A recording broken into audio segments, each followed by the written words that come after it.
On elections is warning the public against believing unofficial online election surveys. This is after a supposed overseas exit poll with results favoring Bongbong Marcos made the rounds online. Tropical depression Agathon has made a second landfall over in Basey, Samar after dumping heavy rains and causing landslides in eastern Visayas. Authorities are verifying reports of 12 people found dead after a massive landslide in Baybay City, Leyte.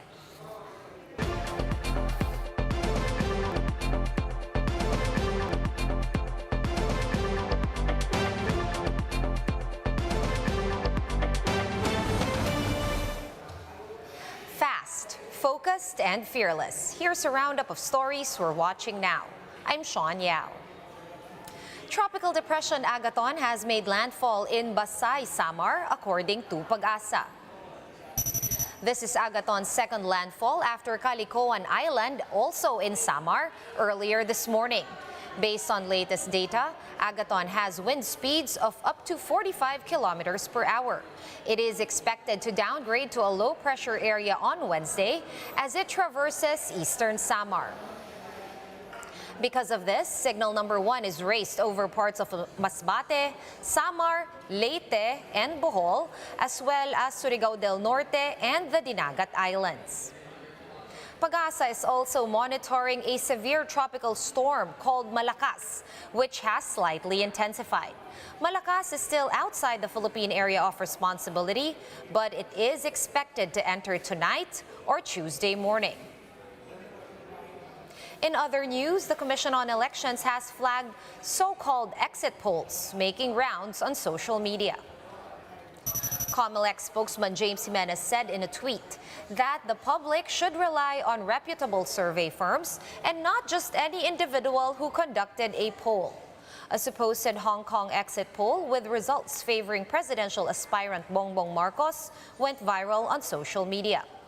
Meanwhile, the poll body, which recently created a task force on fake news, said that it will investigate the matter. Hindi natin alam o hindi nila alam kung yung mga tinatanong makatapos makaboto ay tama yung sinasabi. But then just the same, i-include na lang din namin yan sa mga iimbestigahan ng ating task force. We'll be back with more stories after this quick break. Stay with us here on One News.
You're still watching One News Now. I'm Sean Yao. Terminals in Metro Manila are starting to see more and more passengers headed back to their provinces for the Holy Week. Let's get the latest from on the ground from Gerard de la Peña, who joins us live from the PITEX. Gerard, what's the current situation there? Are there a lot of people?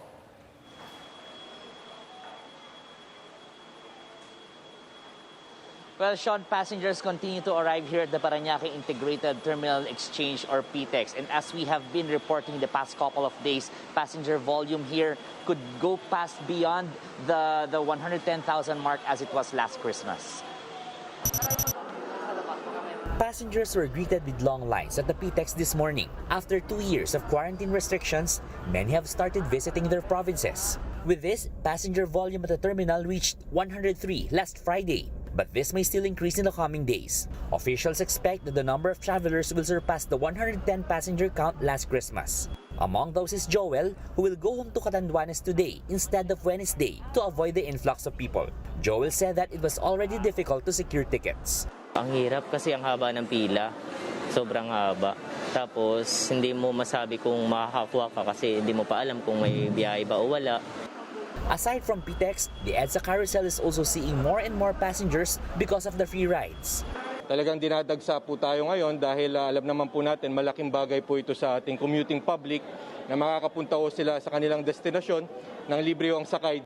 For its part, the LTFRB is addressing bus shortage concerns which has been causing the long lines of commuters. Inatasan ko yung mga tao ko today to review the service plan. Ang tawag sa service plan, yung deployment ng unit. Ngayon, maintindihan naman din natin na yung demand unusual dahil nga peak season. The MMDA said that it will deploy more personnel at the stations to ensure faster turnaround of buses. Passengers may be asked to present their vaccination cards and IDs when traveling. They are also advised to confirm with the LGU of their destination for travel requirements before leaving.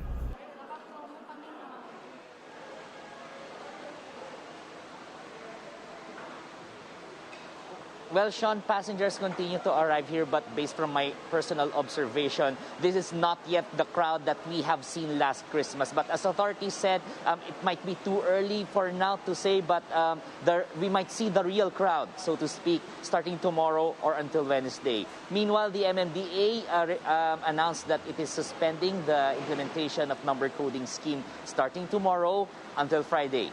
Sean. All right, thank you so much for those updates. Gerard de la Peña reporting to us live from the PITEX in Parañaque. Let's now take a quick look at today's other top stories. Top government officials, including the Vice President and members of Congress, have been exempted from the election gun ban. Commissioner Saidamen Pangarungan says they need to just submit a list of their security detail and firearms. The MMDA will suspend the number coding scheme this week, starting tomorrow, Holy Tuesday, until Good Friday. The agency says this will allow commuters to travel ahead of the expected exodus of people heading back to their provinces. And oil companies are expected to cut pump prices tomorrow.